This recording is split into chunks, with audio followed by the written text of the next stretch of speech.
Di seluruh dunia ada hal-hal yang tidak hanya sekedar mahal atau langka. Ada juga beberapa yang sangat berharga, sangat berbahaya, atau sangat sakral.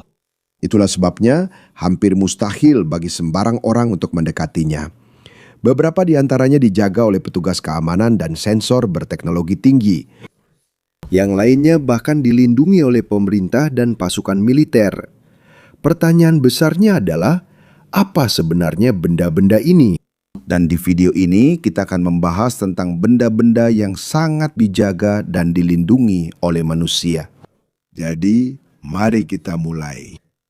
Nomor 1, batu hitam Mekah. Di tengah tempat paling penting dalam Islam, ada sebuah batu kecil namun sangat suci yang telah didatangi jutaan orang selama bertahun-tahun. Ini adalah batu hitam atau dikenal sebagai Al-Hajar Al-Aswad. Batu ini terletak di sudut Ka'bah di Masjid Al-Haram, masjid paling suci dalam Islam. Batunya sendiri tidak terlalu besar. Diperkirakan lebarnya hanya sekitar 12 inci.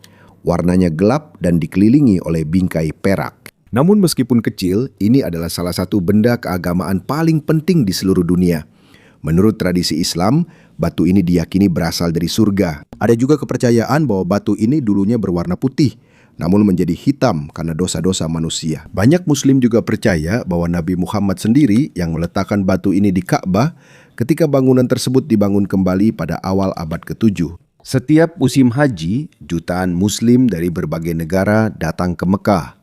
Dan salah satu bagian terpenting dari ibadah haji adalah mengelilingi Ka'bah. Karena itu, banyak jamaah haji yang mencoba menyentuh atau mencium Hajar Aswad saat mengelilinginya. Dan karena begitu banyak orang yang datang ke sana setiap tahun, keamanan di tempat itu sangat ketat. Menurut laporan media internasional seperti BBC dan Al Jazeera, operasi keamanan haji di Arab Saudi termasuk salah satu pengerahan keamanan terbesar di dunia. Ribuan polisi, personel militer, sistem pengawasan, drone, dan tim pengendali massa dikerahkan untuk memastikan para jamaah aman dan melindungi tempat tersebut. Sepanjang sejarahnya yang panjang, Hajar Aswad juga beberapa kali pernah rusak dan kehilangan bagiannya.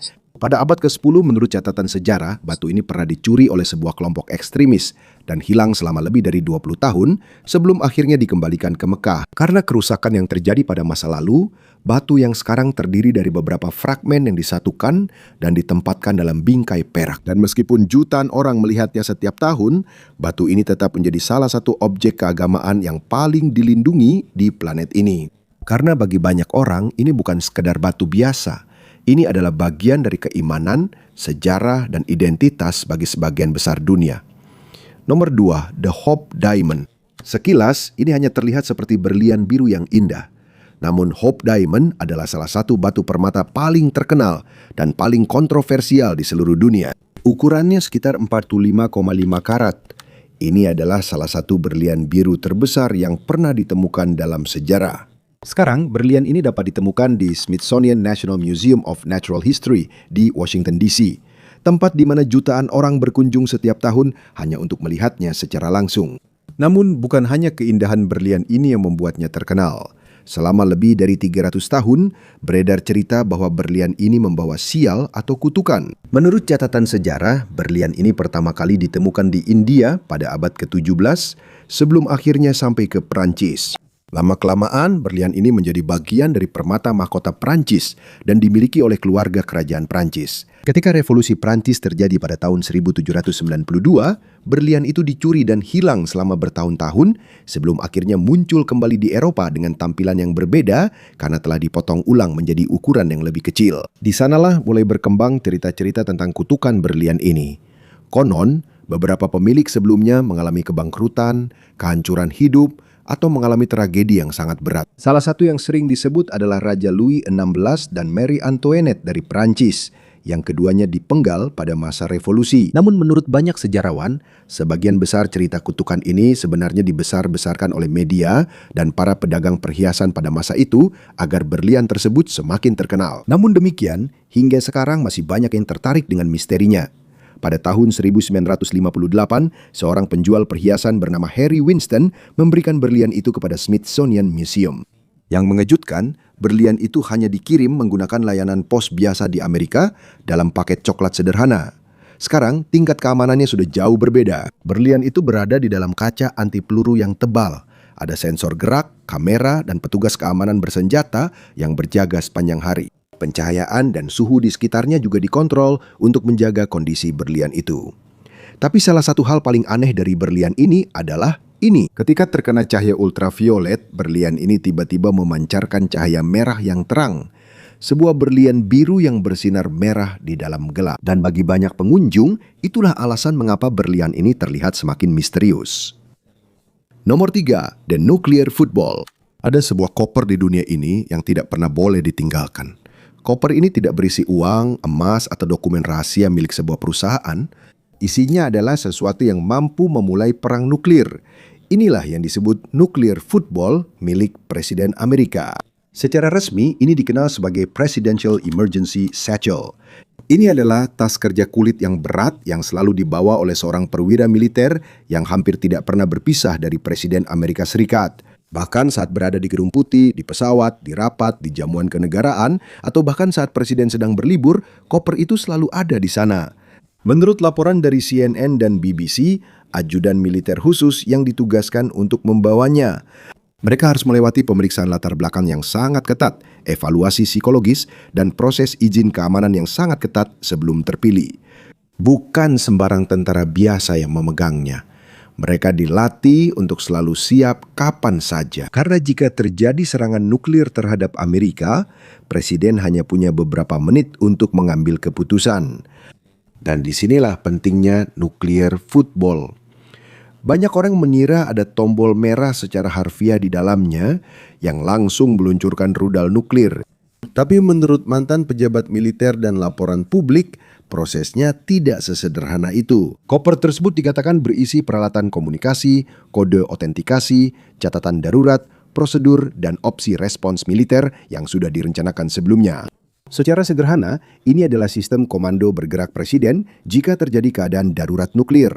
Jika diperlukan, Presiden dapat memberikan perintah dari mana saja di dunia. Bahkan saat berada di pesawat, di bunker bawah tanah, atau di tengah perjalanan.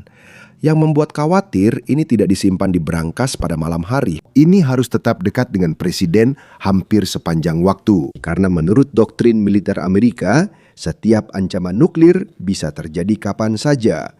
Dan dalam situasi seperti ini, tidak cukup hanya menunggu beberapa jam lagi. Jadi sejak masa Presiden John F. Kennedy setelah krisis rudal Kuba tahun 1962, ini telah menjadi bagian permanen dari sistem keamanan Presiden Amerika.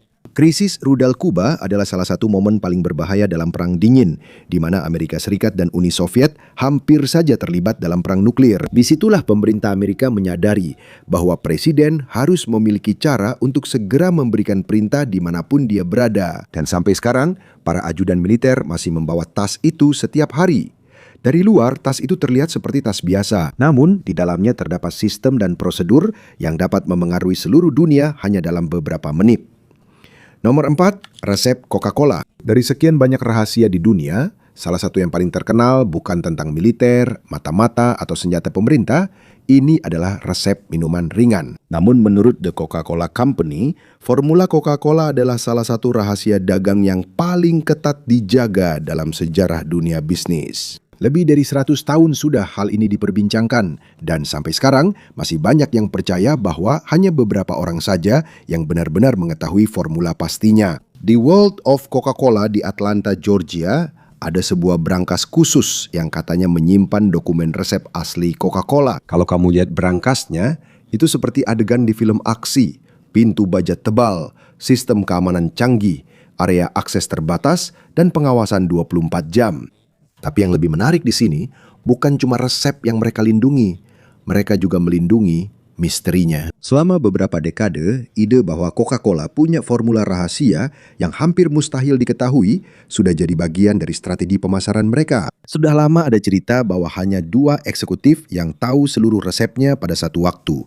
Dan katanya mereka tidak diizinkan bepergian dengan pesawat yang sama. Tapi menurut banyak analis bisnis, kemungkinan besar ini hanya bagian dari mitos korporat untuk semakin memperkuat citra merek mereka. Karena sebenarnya, menurut beberapa ahli kimia makanan dan pakar industri, kemungkinan besar bahan-bahannya bisa dianalisis menggunakan teknologi laboratorium modern. Tapi meskipun begitu, nilai dari rahasia tersebut tetap tidak hilang. Karena bagi Coca-Cola, bagian besar dari kesuksesan produk mereka adalah cerita di baliknya. Perasaan bahwa ada misteri yang tidak diketahui semua orang. Dan itulah alasan mengapa sampai sekarang keamanan di sekitar brankas resep masih sangat ketat. Bukan hanya untuk menjaga formula, tetapi juga untuk menjaga tetap hidup salah satu legenda bisnis paling terkenal di zaman modern. Nomor 5, topeng Tutankhamun. Dari semua kekayaan yang ditemukan dari Mesir kuno, ada satu benda yang hampir langsung dikenali bahkan oleh orang-orang yang tidak suka sejarah. Sebuah wajah emas dari Raja Muda. Ini adalah topeng pemakaman Firaun Tutankhamun. Bagi banyak sejarawan dan arkeolog, ini bukan sekadar artefak kuno biasa. Ini adalah salah satu simbol paling penting dari seluruh peradaban Mesir. Topeng ini terbuat dari sekitar 11 kg emas murni dan dihiasi dengan batu-batu berharga seperti lapis lazuli, obsidian, pirus, serta bahan berwarna lainnya yang memberikan detail unik padanya. Namun yang lebih mengejutkan, usianya sudah lebih dari 3.000 tahun. Topeng ini ditemukan pada tahun 1925 oleh ekspedisi Howard Carter di Lembah Para Raja di Mesir. Topeng ini diletakkan langsung pada mumi Tutankhamun di dalam makamnya. Dan sejak ditemukan, benda ini menjadi salah satu penemuan arkeologi paling terkenal dalam sejarah modern. Tutankhamun sendiri menjadi Firaun saat masih muda dan diyakini meninggal ketika masih remaja. Meskipun dia bukan penguasa paling penting di Mesir pada masa itu, dia menjadi sangat terkenal karena makamnya yang paling terkenal. Salah satu dari sedikit makam yang ditemukan hampir utuh dan tidak banyak bijarah oleh pemburu harta karun. Dan dari semua benda yang ditemukan di sana, topeng emas menjadi pusat perhatian seluruh dunia. Sekarang benda itu bisa dilihat di Grand Egyptian Museum dekat piramida Giza. Menurut pejabat pemerintah Mesir, museum ini dibangun khusus untuk melindungi dan memamerkan harta karun kuno Mesir dengan baik, terutama koleksi Tutankhamun. Keamanan di sekitar topeng tersebut sangat ketat. Topeng itu disimpan di dalam kotak kaca yang tahan peluru dan dikendalikan suhunya. Pencahayaan, kelembapan, dan suhu juga dikontrol agar artefak yang berusia ribuan tahun itu tidak rusak. Aliran pengunjung di galeri juga dibatasi agar keramaian tidak membahayakan benda tersebut. Dan menurut laporan dari Reuters dan BBC, posisi Mesir sangat jelas bahwa mereka tidak akan sembarangan meminjamkan topeng itu ke negara lain setelah beberapa kontroversi sebelumnya tentang membawa artefak Mesir ke pameran internasional. Bagi Mesir ini bukan sekedar potongan emas, ini adalah wajah sejarah mereka. Ini adalah wajah Mesir kuno itu sendiri. Nomor 6, kain kafan Turin. Ada sehelai kain tua di Italia yang hingga sekarang masih diperdebatkan oleh para ilmuwan, sejarawan, dan ahli agama.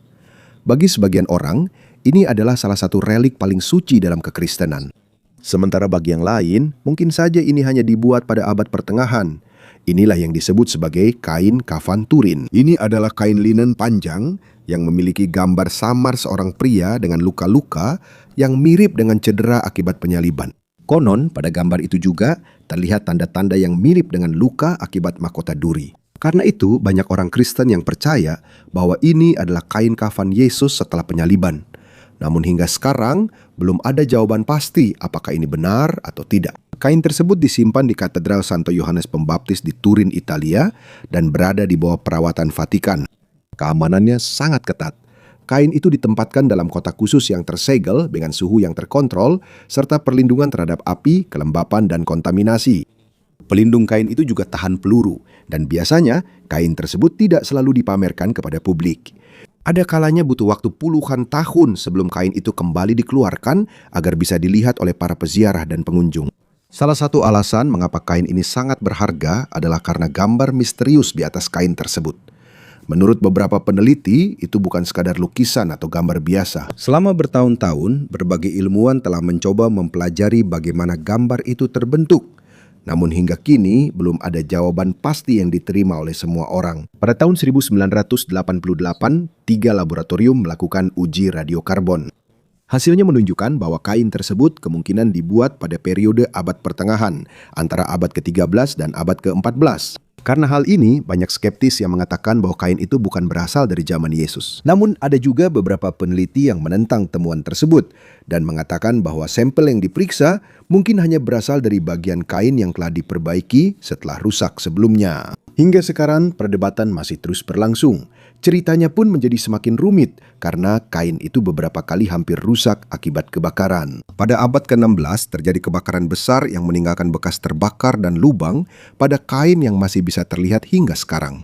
Setelah itu, perlindungannya semakin diperketat. Pada tahun 1997, terjadi lagi kebakaran di kapel tempat kain itu disimpan. Menurut laporan saat itu, seorang petugas pemadam kebakaran harus memecahkan kaca pelindung tebal dengan palu godam agar relik tersebut bisa segera diselamatkan sebelum benar-benar dilalap api. Karena insiden itu, perlindungan kebakaran dan sistem keamanan di sekitar kain kafan tersebut semakin diperkuat. Dan hingga sekarang, benda ini tetap menjadi salah satu artefak keagamaan yang paling banyak diperdebatkan di seluruh dunia. Karena meskipun manusia sekarang sudah menggunakan teknologi modern, masih ada beberapa misteri yang belum sepenuhnya bisa dijelaskan. Nomor 7, permata mahkota Inggris. Di dalam sebuah kastil tua di London, ada koleksi perhiasan dan harta kerajaan yang dijaga ketat seperti pangkalan militer. Inilah permata mahkota dari kerajaan Inggris. Permata-permata ini dapat ditemukan di Tower of London, sebuah benteng yang sangat tua dan telah menjadi bagian dari sejarah Inggris selama lebih dari 900 tahun. Selama waktu yang sangat lama, tempat ini telah menjadi istana, penjara, lokasi eksekusi, dan benteng militer. Namun sekarang, tempat ini adalah salah satu lokasi terpenting untuk menyimpan harta kerajaan di seluruh dunia.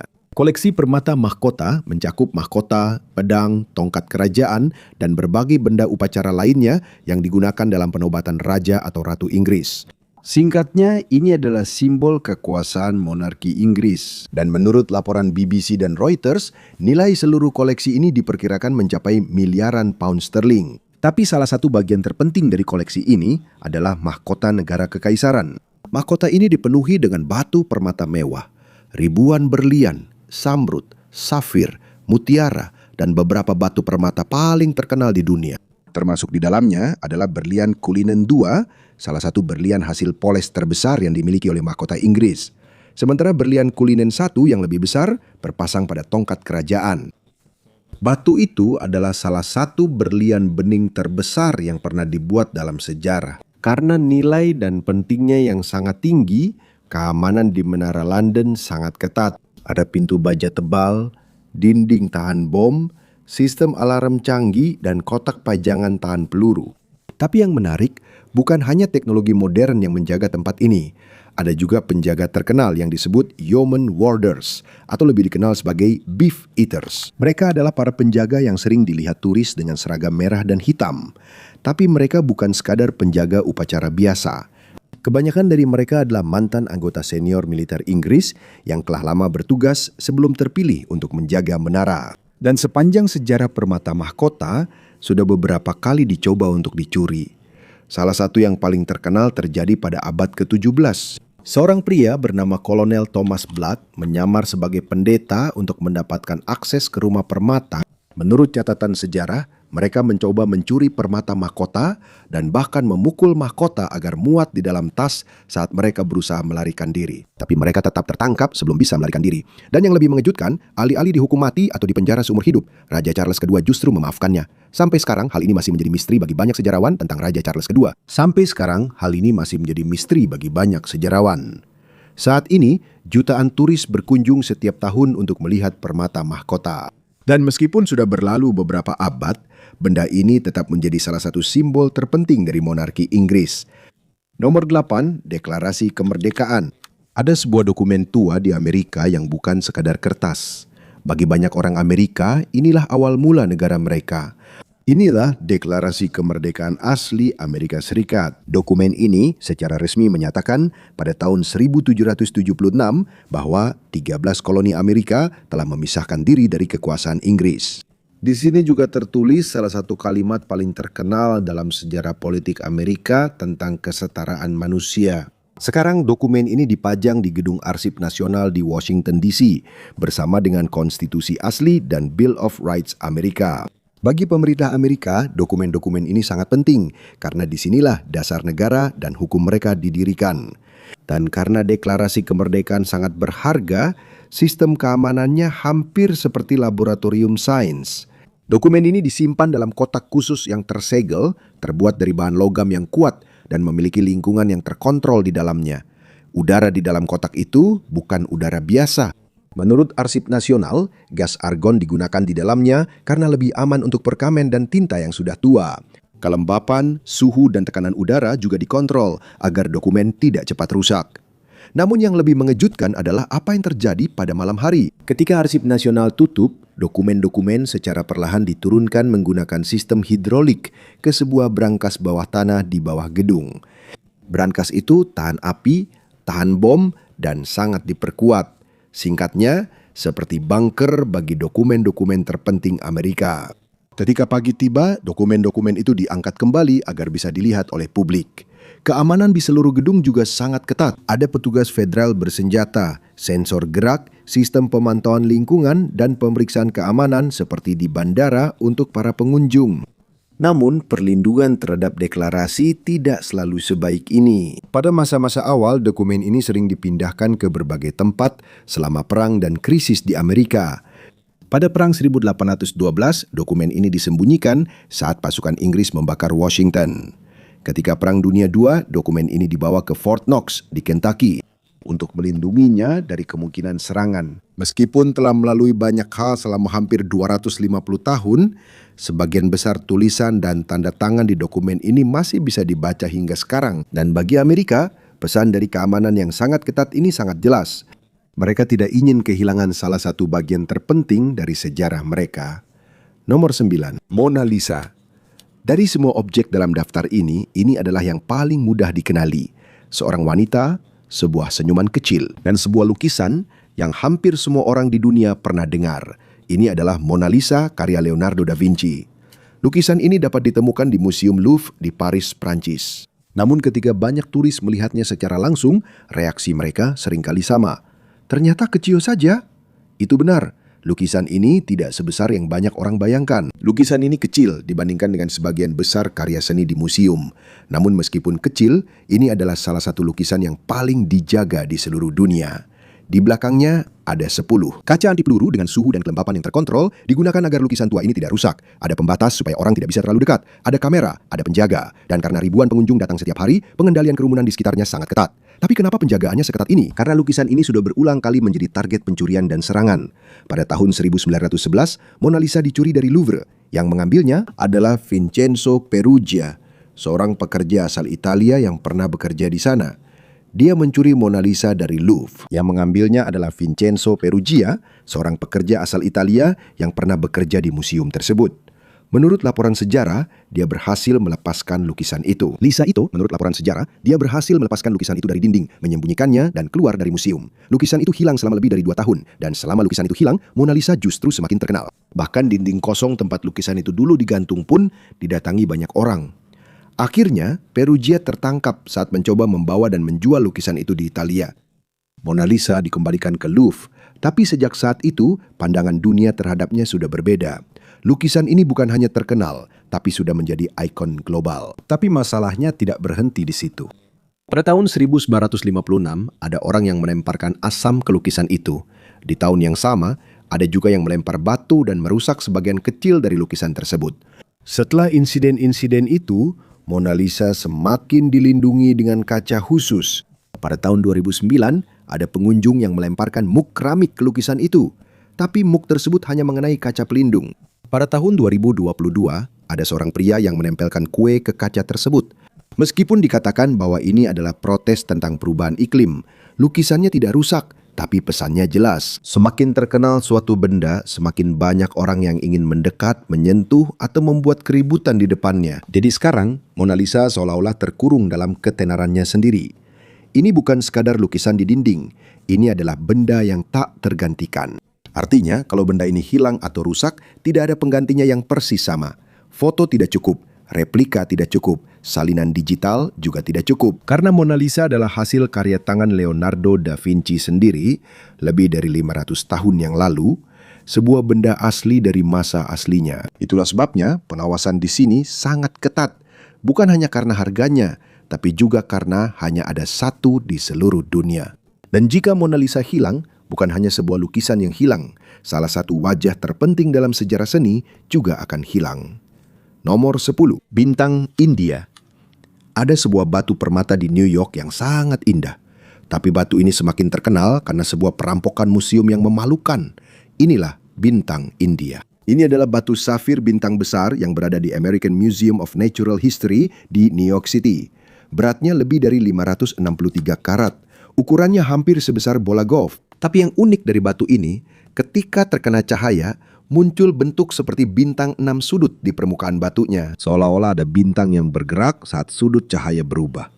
Itulah alasan mengapa batu ini disebut Star Sapphire. Menurut American Museum of Natural History, Star of India adalah salah satu batu permata paling penting dalam koleksi mereka. Dipercaya bahwa batu ini berasal dari Sri Lanka, sebuah negara yang sudah lama dikenal dengan sapphire indahnya. Pada tahun 1900, batu ini disumbangkan ke museum oleh seorang finansier bernama J.P. Morgan. Namun, pada tahun 1964, terjadi sebuah perampokan yang mengubah sistem keamanan di banyak museum di Amerika. Sekelompok pencuri, termasuk Jack Murphy yang lebih dikenal sebagai Murph the Surf, masuk ke museum pada malam hari. Menurut laporan sejarah, mereka masuk melalui sebuah jendela yang tidak terkunci dengan baik. Lebih parah lagi, beberapa sistem alarm di ruang permata tidak berfungsi. Jadi mereka berhasil masuk, mengambil Star of India, dan membawa beberapa permata mahal lainnya. Untuk sebuah museum besar di New York, itu adalah sebuah aib yang sangat besar. Bukan hanya karena permata itu dicuri, tapi juga karena cara pencuriannya terlihat sangat sederhana. Seperti ada orang yang masuk ke rumah karena kamu lupa menutup jendela. Tapi tidak lama kemudian, para tersangka juga tertangkap. Dan akhirnya, Star of India berhasil ditemukan kembali dari sebuah loker stasiun bus di Miami. Kabar baiknya, batunya tidak rusak. Saat batu itu kembali ke museum, semuanya sudah berubah. Kotak kacanya sekarang lebih kuat, alarmnya lebih baik, kameranya lebih banyak, dan keamanan di seluruh galeri permata jauh lebih serius. Sekarang permata itu hanya terpajang di dalam museum, tapi kisahnya telah menjadi pelajaran besar bagi dunia permusiuman. Seberapapun kamu menyayangi suatu benda, keamanan tidak ada artinya jika ada satu hal sederhana yang diabaikan.